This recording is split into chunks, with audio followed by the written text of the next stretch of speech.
এবং আপনারা মা বোনেরা অনেকক্ষণ ধরে এখানে আছেন, ধৈর্য ধরে।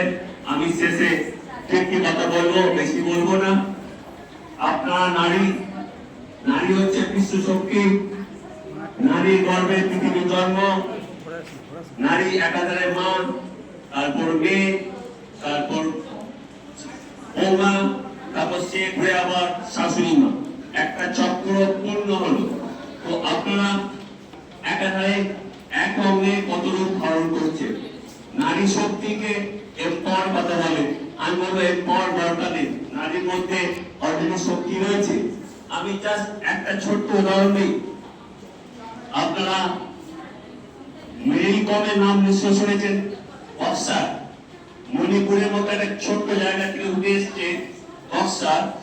সে পড়াশোনা খুব ভালো ছিল না, বক্সিংটাই খুব বড় উৎসাহ, কিন্তু তার পরিবার থেকে তার বাবা কিছুদিন তাকে বক্সিং খেলতে দেবে না, কিন্তু ইচ্ছা, একটা ছোট মেয়ে ছোট থেকে সে ইচ্ছা শক্তিটাকে আজ গোটা ওয়ার্ল্ড চ্যাম্পিয়ন। সে মহিলা 4 বার ওয়ার্ল্ড চ্যাম্পিয়ন হয়েছে।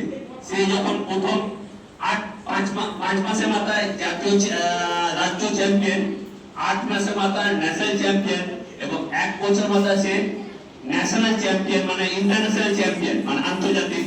তো এই 1 বছরের মধ্যে একক প্রচেষ্টায় সে আন্তর্জাতিক একটা গোল্ড মেডেল জিতেছে। শুধু তাই না, তারপর সে বিয়ে করেছে। বিয়ে করার পর কোচ তাকে বলল, তোমার দ্বারা হবে না বক্সিং, তোমার এখানে বক্সিং করতে এসছো না তুমি বিয়ে করতে এসছো? বলছে না, আমি বিয়ের পরে আমি বক্সিং লড়বো। সে কোচ বলছে তুমি পারবে না, তোমার দ্বারা হবে না। কিন্তু ইচ্ছা শক্তি তাকে টেনে নিয়ে যায়। বাচ্চা হয়েছে বিয়ের পর, বাচ্চা যখন 3 মাস পর সে অলিম্পিক লড়তে গেছে, সেখানে গিয়ে সে গোল্ড মেডেল জিতে নিয়ে এসেছে। তো এই হচ্ছে নারীর শক্তি। আপনার মনে যদি ইচ্ছা থাকে, জোর থাকে, আপনারা পারবেন, আপনারা সবাই পারবেন, অবশ্যই পারবেন। আপনারা লড়ে যান।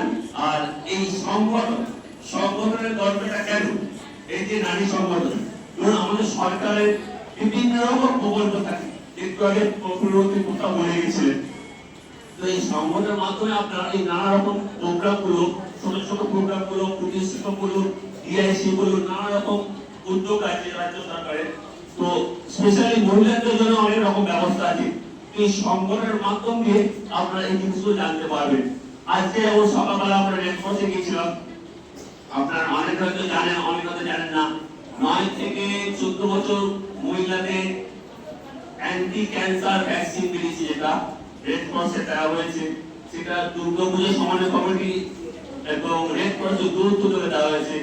এবং 14 থেকে 21 বছর মেয়েদের এবং ছেলেদের ভ্যাকসিন, যে ক্যান্সার ভ্যাকসিন বাজারে 2000 টাকা দাম, সেখানে রেড ক্রস আর দুর্গাপূজা সমন্বয় কমিটির উদ্যোগে বিনা পয়সা দেওয়া হয়েছে। আজকে প্রায় 130 জনের ভ্যাকসিন দেওয়া হয়েছে। তো এটা কি সংগঠনের মাধ্যমে এলে না এই খবরগুলো পাওয়া যায়, এই সুবিধাগুলো পাওয়া যায়।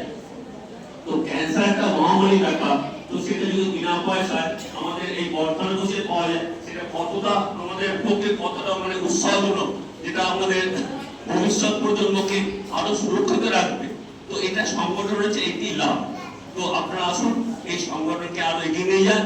আর এই সুন্দর অনুষ্ঠানে আমার এসে খুব ভালো লাগছে। আমাকে আমন্ত্রণ জানালে অবশ্যই ধন্যবাদ। আপনারা সবাই ভালো থাকবেন। নমস্কার।